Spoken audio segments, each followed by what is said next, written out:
C'est bon, vous m'entendez? Ça y est, on t'entend. Ah super, ça va. Oui, donc moi je vais vous parler plus précisément des problèmes de rupture dans les anti-infectieux. Alors en fait, c'est pas un problème, nouveau. On en parle beaucoup, depuis quelques semaines, mais c'est quelque chose qu'on connaît depuis très longtemps nous, dans le domaine de l'infectiologie. Mais je voulais quand même refaire un petit point quand même sur les ruptures grâce à la pharmacienne de l'hôpital européen qui m'a fait gentiment un petit topo exhaustif. Il faut quand même rappeler ce qui concerne les ruptures de médicaments à l'hôpital et voir en quoi c'est tellement préoccupant. C'est-à-dire qu'en milieu hospitalier, on a des ruptures d'aspégiques injectables, donc bien sûr indispensables pour les AVC, indispensables pour les ischémies aiguës des membres inférieurs, pour les infarctus. Idem pour les thrombolytiques. Donc, on est quand même sur des médicaments de premier recours. Et également, comme ça a été évoqué, les chimiothérapies avec la bléomycine, la BCG-thérapie pour les cancers de la vessie et également les immunoglobulines. En ville, en fait, longtemps, il y a beaucoup plus de molécules qui sont touchées. Et la problématique qui a été soulevée assez fréquemment, c'est que les PUI, donc les pharmacies hospitalières, ne peuvent pas venir en aide à la ville. C'est-à-dire que ces ruptures qui touchent les pharmacies de ville ne sont pas compensées par de la rétrocession hospitalière. Ça n'est pas autorisé. C'est une problématique en termes d'organisation, d'accès aux médicaments de premier recours. Donc, on a à peu près, comme on le disait, 2000 ruptures de produits en 2022 en France. Pour donner un ordre d'idée, on avait 12,5%, on a 12,5% des références qui sont en rupture là, à l'heure actuelle, contre 6,5 en début 2022. Donc il y a eu une accélération pour l'année 2022, il y a eu une accélération, comme ça a été évoqué aussi en post-Covid. Pourquoi? Parce que je ne vais pas revenir en détail, mais en gros, la France n'est plus un pays prioritaire, clairement. Nous, on le voit depuis de nombreuses années, en particulier depuis 2015 avec les vaccins.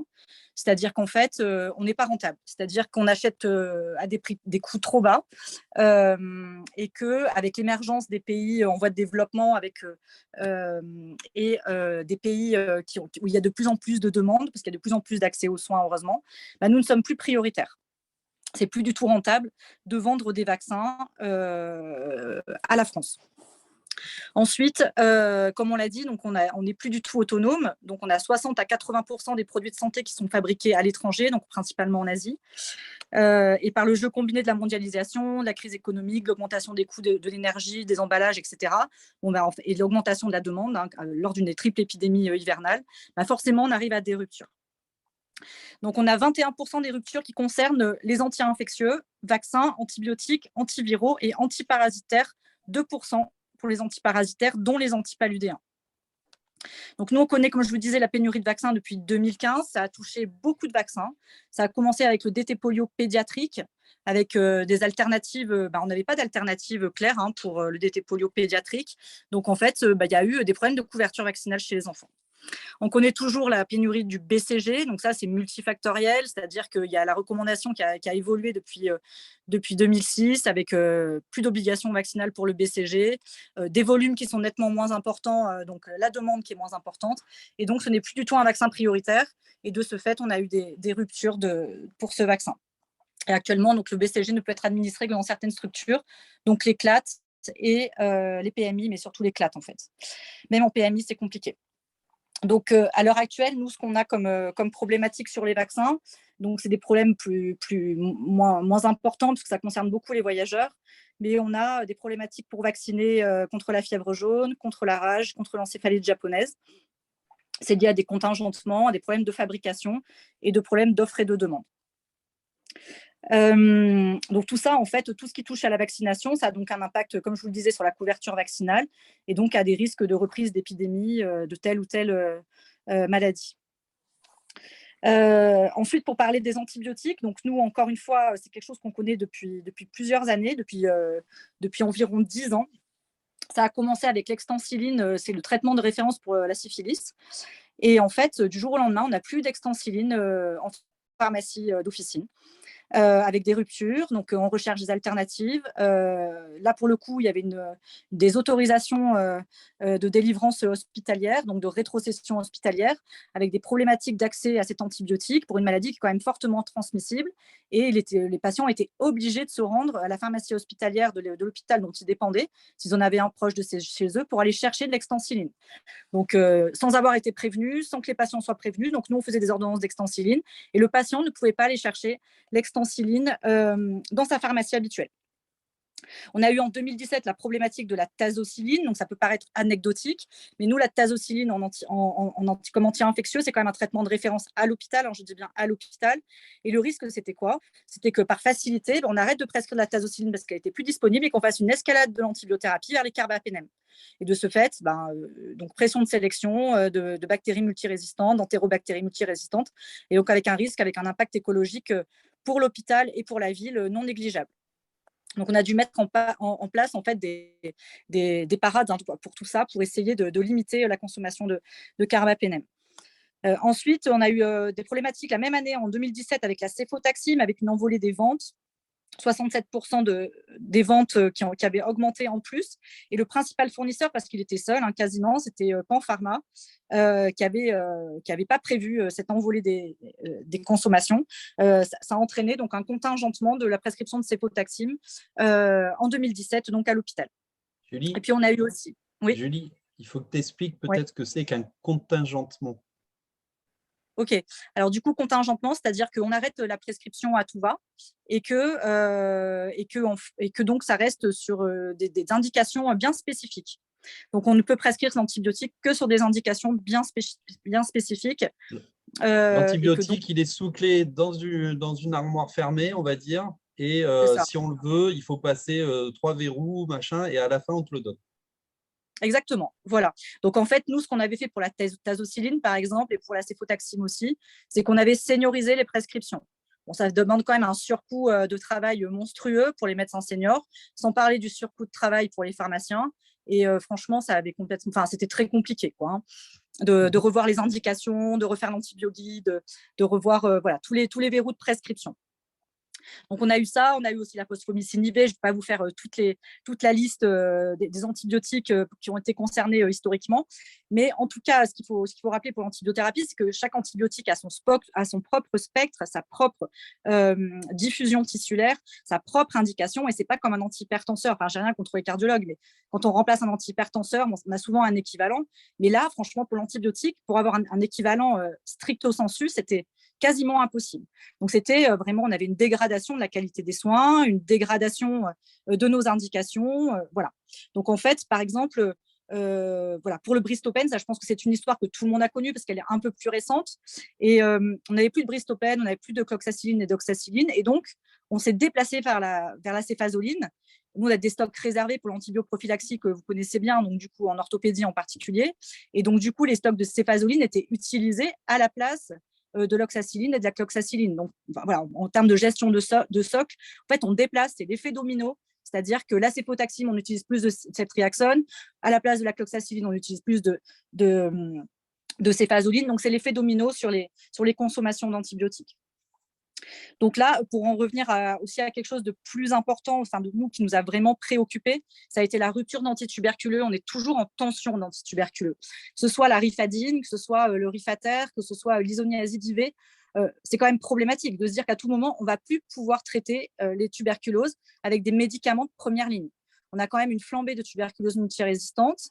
Et par moment, on fait des ordonnances de rifater ou de rifadine et le patient revient nous voir 3 jours après en nous disant qu'il n'a pas pu récupérer ses médicaments en pharmacie. On n'est ni informé, on ne sait pas pourquoi, on ne sait pas pour combien de temps.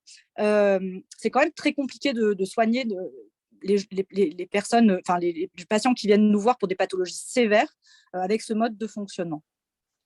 Pour en venir donc à l'amoxicilline et l'augmentin, bon là je vais laisser Christelle en parler et puis on a quand même beaucoup parlé de ce sujet, mais clairement donc on a une rupture mondiale, il y a l'impact des emballages, mais en fait qu'est-ce qu'on fait en pratique? En pratique, on va donner des comprimés adultes à des enfants avec des risques d'erreur de dosage. Qu'est-ce qu'on fait? On oriente tous les enfants vers les urgences parce que ça va être qu'une prescription hospitalière. C'est impossible vu la tension des urgences pédiatriques. Quelle est la solution? Enfin, là, ça peut durer 15 jours. Bon, ok, ça se défend, mais bon, là, ça commence à faire plusieurs semaines. Qu'est-ce qu'on va proposer à ces enfants? Certes, ok, on a une surconsommation qui était plus ou moins prévisible avec une flambée épidémique de la bronchiolite, mais voilà, en pratique, qu'est-ce qu'on propose à ces enfants? Donc, nous, pour les patients, en fait, on est sans arrêt dans un mode dégradé. On a une problématique d'accès aux thérapeutiques, comme je vous le disais. On a des risques d'erreurs thérapeutiques qui sont non négligeables. Pour les soignants, il y a quand même une complexité des prescriptions, de réfléchir à des alternatives. Pour les hôpitaux, c'est vraiment un temps dédié de pharmacien hospitalier qui est non négligeable. Vraiment, sur un petit centre hospitalier comme Aubagne, c'est un mi-temps dédié aux ruptures de stock. C'est vraiment un temps non négligeable pour les pharmaciens. Donc, les solutions à l'échelle des médecins en ce qui concerne l'infectiologie pure, donc pour préserver la consommation d'antibiotiques, ce que nous faisons depuis des années, c'est donc les streptotests, bien sûr, les tests grippe, VRS, Covid, pour éviter une surconsommation d'antibiotiques. On essaie de réguler la consommation, et ça, on l'a toujours fait, ce n'est pas que dans un contexte de rupture, pour épargner au maximum les antibiotiques. Bien sûr, les prélèvements bactériologiques pour limiter les consommations d'antibiotiques, on le sait, on le fait depuis un moment. La formation sur l'antibiothérapie, la formation sur la désescalade des antibiotiques large spectre vers des spectres plus étroits, etc. À l'échelle des patients, donc on a une éducation à la santé avec une épargne d'antibiotiques, c'est à peu près la même chose. Et pour les établissements, la solution, ça serait vraiment d'embaucher des logisticiens spécialisés dans les achats, dans les ruptures de stock pour épargner ce temps de pharmacien qui serait dédié du coup à autre chose. Et à l'échelle nationale et européenne, il faut absolument fixer une liste des matières actives qui sont tombés dans le domaine public et qui sont touchés par la pénurie, mais qui restent indispensables aux thérapeutiques, comme les antibiotiques, les antiviraux, les anticancéreux, les anesthésistes, les anticoagulants, etc. On ne peut pas avoir ce genre de rupture régulièrement. On peut pas se passer de ces médicaments. Donc, il faut absolument des stocks réglementés, et puis une réglementation, et puis voilà, relocaliser, comme on le disait, cette production de médicaments essentiels. Il faut aussi avoir un état des lieux assez régulier par nos instances, des états des stocks, s'il y a des pénuries qui peuvent être annoncées un peu plus tôt, travailler sur des alternatives à l'échelle nationale, et puis avoir des pénalités financières en cas de non-livraison par des industriels. Voilà, on en parlait, il faut dissuader quand même les non-livraisons, les ruptures du jour au lendemain. Voilà, il faut qu'on puisse quand même agir de façon un peu logique avec les industriels. Puis bien sûr, il faut revoir le budget de la sécurité sociale, le budget de l'ONDAM, afin qu'on achète à des prix qui restent cohérents pour l'industrie et qu'on ne soit pas le dernier marché européen qui intéresse l'industrie du fait du remboursement de la majorité de nos médicaments, et qu'on achète à bas prix, donc qu'on redevienne prioritaire sur le marché international. Très bien. Alors, il existe des pénalités, ça, j'ai lu ça aussi pour préparer cette émission, et s'ils ne sont pas capables de fournir à 2 mois, ils ont des pénalités qui sont déjà prévues par la loi. Après, est-ce qu'elles sont dissuasives ou pas, je ne sais pas. Bon, je retiens que pour toi aussi, il faut qu'il y ait le bon prix du médicament pour qu'on puisse en avoir en stock, et effectivement, le listing de ces produits hyper essentiel. J'avais l'impression, moi, que c'était déjà fait. Frédéric Bizard avait l'air de dire que pas forcément, en tout cas au niveau français. Donc, j'imagine qu'il y a pas mal de personnes qui commencent à se pencher sur la question si ce n'est pas le cas. Et sinon, le collectif Santé en danger va devoir mener une nouvelle bataille. Devenir le pilote. Ouais, un pilote dans l'avion. Alors, merci beaucoup, Julien. Franchement, on sent que ça prend à cœur, et qu'en plus, c'est vrai que ça doit être tellement difficile quand c'est ton cœur de métier de travailler avec pas beaucoup de moyens, et de ne pas pouvoir soulager autant que tu devrais, ou d'être aussi performante que tu pourrais. Ça doit être vraiment, vraiment compliqué.